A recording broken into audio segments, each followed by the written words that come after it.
O Senhor esteja convosco. Ele está no meio de nós. Proclamação do Evangelho de Jesus Cristo segundo João. Glória a vós, Senhor. Naquele tempo, Jesus foi para o outro lado do mar da Galileia, também chamado de Tiberíades. Uma grande multidão o seguia, porque via os sinais que ele operava a favor dos doentes. Jesus subiu ao monte e sentou-se aí com os seus discípulos. Estava próxima a Páscoa, a festa dos judeus. Levantando os olhos e vendo que uma grande multidão estava vindo ao seu encontro, Jesus disse a Filipe: "Onde vamos comprar pão para que eles possam comer?" Disse isso para pô-lo à prova, pois ele mesmo sabia muito bem o que ia fazer. Filipe respondeu: "Nem 200 moedas de prata bastariam para dar um pedaço de pão para cada um." Um dos discípulos, André, o irmão de Simão Pedro, disse: "Está aqui um menino com 5 pães de cevada e 2 peixes. Mas o que é isso para tanta gente?"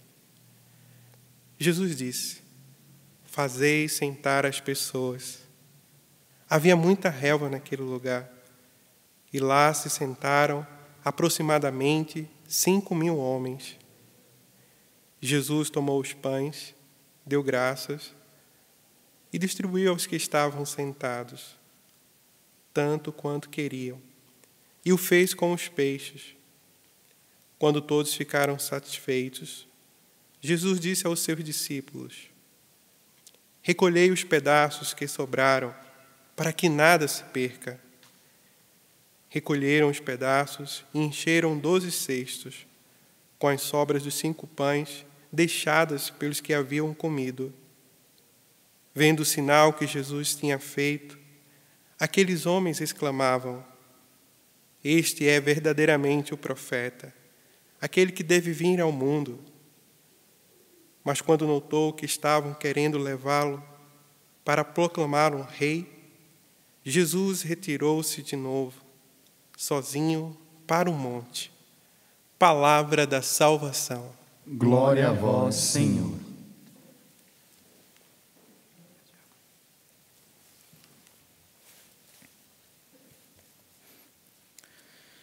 Meus irmãos e minhas irmãs, o Evangelho de hoje, com a multiplicação dos pães, ele antecede o tão importante discurso de Jesus sobre o pão da vida, onde Jesus vai falar do que realmente importa.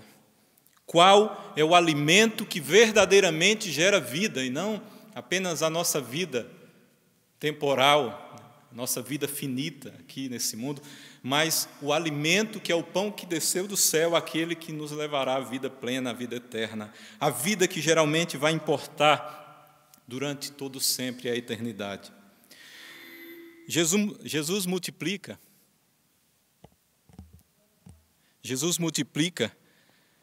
os 5 pães e 2 peixes, que naquele momento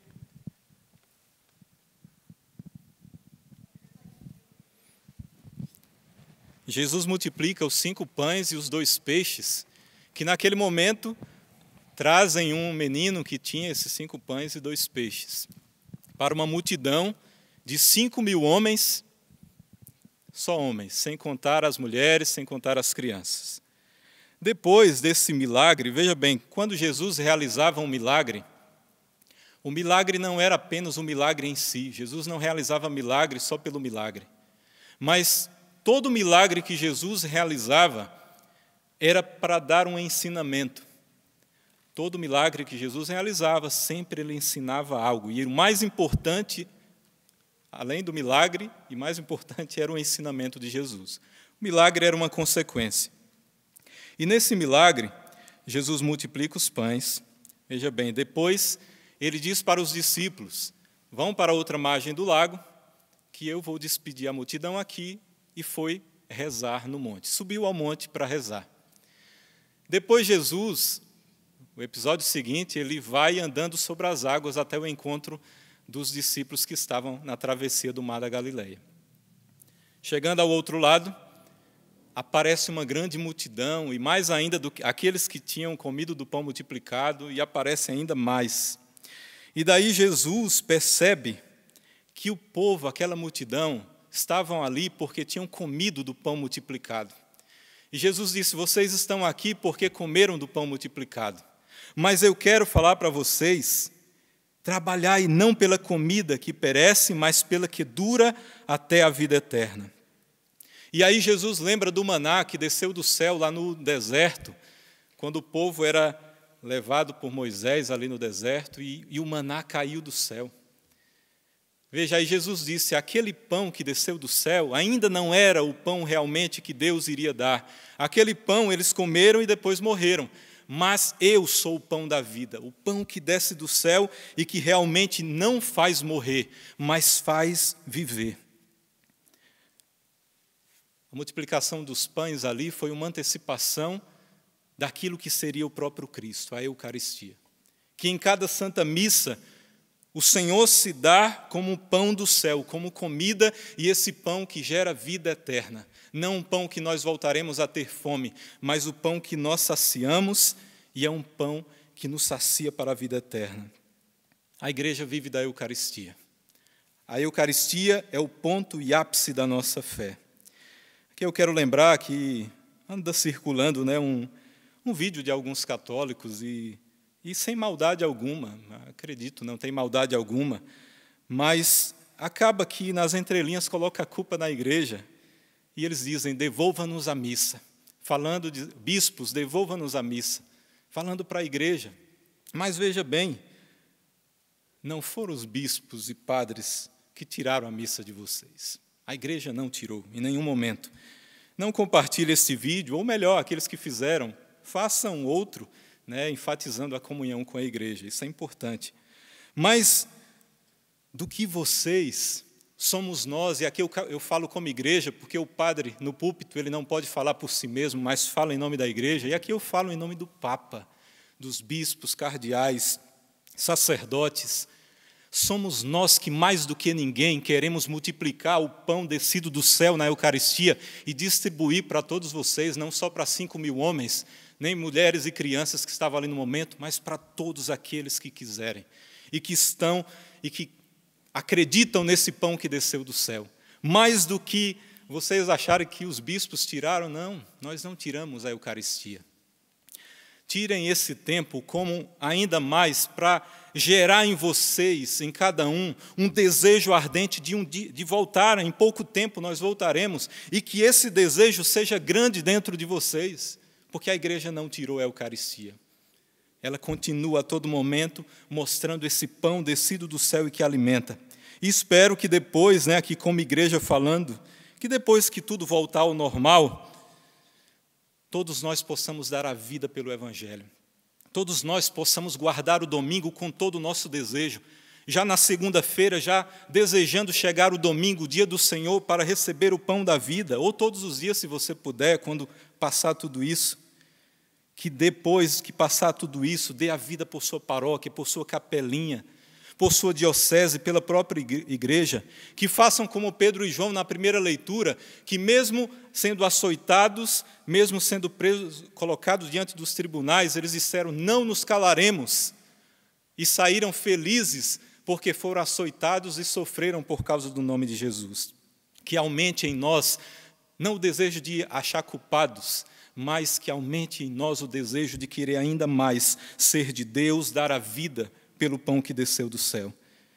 Espero que lotem as igrejas quando passar toda essa epidemia, porque em muitos lugares que nós vamos e percebemos em muitos lugares que as igrejas estavam vazias, mesmo antes dessa pandemia toda. Lotem as igrejas, que sintam o desejo dentro de vocês de, em comunhão com a igreja, buscarem, depois que passar tudo isso, lotar as igrejas, lotar a sua capelinha lá no interior, lote a sua diocese, a sua catedral, a sua paróquia.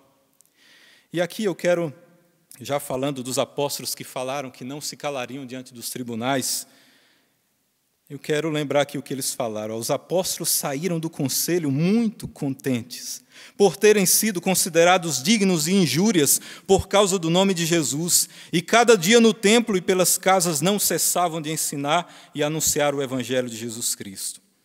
Levando em conta toda essa atitude dos apóstolos, veja bem, os apóstolos ali, Pedro e João, eles provaram da verdadeira vida. Por isso eles não tinham medo de morrer e não tinham medo de ninguém que tentasse tirar a vida deles. Porque aquela vida perecível, eles não tinham mais medo de perecer, porque dentro deles existia a vida plena, e essa vida plena que estava dentro deles, que era o pão da vida, o pão que desceu do céu, ninguém pode tirar. Quando nós temos esse Cristo, o pão da vida dentro de nós, por isso que os apóstolos saíram contentes e não tristes, porque por mais que queriam tirar a vida deles, a vida plena que estava dentro ninguém pode tirar, porque ela é eterna. Como eu citei no início do Evangelho, a multiplicação dos pães é uma prefiguração da Eucaristia. A Eucaristia que dá a vida plena que é o Cristo. E aqui, trazendo para a nossa realidade, e uma realidade bem próxima, porque daqui à tarde, se não tiraram da pauta, mas eu acredito que não, vai ser julgado daqui a pouco, à tarde, começar o julgamento no STF. Já começou, né? Então, já começou da descriminalização do aborto para as mães que tiverem o Zika vírus. Veja bem, diante de uma pandemia mundial que nós estamos vivendo, que tira a vida, um vírus que tira a vida dos idosos, daqueles que estão doentes ou em risco, né? Os grupos de risco. Veja bem, existe um outro vírus que todo ano, de tempos em tempos, um outro vírus que quer tirar não a vida dos idosos, dos adultos, dos jovens, das crianças já nascidas, mas um vírus que quer matar as criancinhas que estão dentro do ventre materno. E essas criancinhas não têm um respirador para que elas utilizem, não terão uma UTI para que elas fiquem, não terão máscara para se protegerem, mas elas estão indefesas desse vírus que se chama a falta do amor da humanidade. Um amor que não entendeu, pessoas que não entenderam o verdadeiro amor. Quando Jesus compara o seu amor infinito lá no Antigo Testamento ao amor de uma mãe, é porque ele sabe que o amor de mãe é um amor incondicional, que dá a vida pelo filho. Mas, na mesma passagem, ele coloca um se, uma condição, ou um ainda se, uma condição, porque ele sabe que nós, humanos, somos capazes de tudo, até de não amar, de esquecer. Meus irmãos, o Senhor fala, ainda que ela se esqueça, que a mãe esqueça o seu filho que amamenta, ele diz, eu nunca esquecerei. Ele diz que nunca esquece porque ele tem um amor que é o amor, que é o próprio amor, ele é o amor. E ele não pode esquecer porque ele ama verdadeiramente. Quem esquece não ama. Quem tem a atitude de jogar seu filho na lata do lixo não ama. Precisa aprender a amar. Claro, calma. Você que fez isso tem chance ainda. Volta para Deus, se arrependa e aprenda com o amor, o pão que desceu do céu, o verdadeiro amor. Quem mata uma vida, e ainda mais de um inocente indefeso, que recebeu de Deus a oportunidade de viver como nós estamos vivos aqui, veja, tem chance ainda. Volta para Deus e aprenda com Ele a verdadeiramente amar. Deus te acolhe, basta se arrepender. Volta para Deus e entra na escola daquele que ensina o verdadeiro amor. Aprender o amor que esgota toda a sua vida. E quando não tinha mais vida no sangue, jorrou água, porque não tinha mais vida. Na cruz, o Senhor mostrou o verdadeiro amor, esse amor que dá a vida e não tira a vida. Porque para ser mãe, tem que entender um pouco do amor de Deus. A mãe que mata, que pensa em tirar a vida do seu próprio filho, ainda não entendeu verdadeiramente o amor. A mãe que sim, defende a vida, entendeu um pouco desse amor de Deus. Amor que não esquece, que é sem medida, que é incondicional. Amor que é maior se o outro é indefeso. Veja bem, esse amor verdadeiro, quando o outro é indefeso, gera em nós uma misericórdia, uma compaixão. Por isso o amor de Deus tem adjetivos e mais: misericordioso, compassivo, cheio de compaixão, porque quando vê o outro indefeso, que não tem ninguém que defenda, vai em busca. Por isso que ele veio para os doentes, ele veio para os pecadores, ele é um médico dos médicos. Se o teu filho vai nascer, mãe, com alguma doença, com alguma necessidade especial, que você não queira, nada disso te dá o direito de tirar a vida. Se ele veio com uma doença, seja o remédio para ele. Se Deus te deu a oportunidade, esse dom de ser mãe, o amor que você vai dar vai ser o necessário para curar, mesmo se não tem cura a doença. O tempo que ele viver, o seu amor vai ser o necessário para ele viver o tempo que for necessário. Se tem uma necessidade especial, seja o auxílio quando ele nascer. Dê o amor necessário, esse amor que cuida. E aqui para os nossos ministros do STF, para os nossos políticos, para uma maioria barulhenta da mídia, né, que tiveram a possibilidade de viver, que estão vivos, que podem votar, que estão votando agora, como nós estamos aqui vivos. Meus irmãos, nós aqui não podemos ir votar. Se pudéssemos, com certeza isso não seria aprovado. Mas eu aqui, como a voz da igreja, mas não só da igreja, mas de uma maioria dos cristãos, católicos, evangélicos e também não cristãos que defendem a vida, nós somos a voz de um Brasil, do povo brasileiro que defende a vida. Nós somos a favor da vida, somos contra o aborto. Já aprovaram em 3 possibilidades, querem aprovar mais uma, isso futuramente querem aprovar totalmente. É preciso cuidar e não abandonar. É preciso lutar pela vida e não deixar morrer. Como na primeira leitura, queriam calar Pedro e João. Nós nunca nos calaremos, seja em qualquer circunstância. Como diz no Salmo de hoje, o Senhor é minha luz e salvação, de quem eu terei medo? O Senhor é a proteção da minha vida, perante quem eu temerei? Seremos sempre a voz da consciência de uma geração que a todo momento quer um mundo sem Deus, sem valores cristãos, ultrapassando os limites da moral, da ética, do direito à vida que todos têm.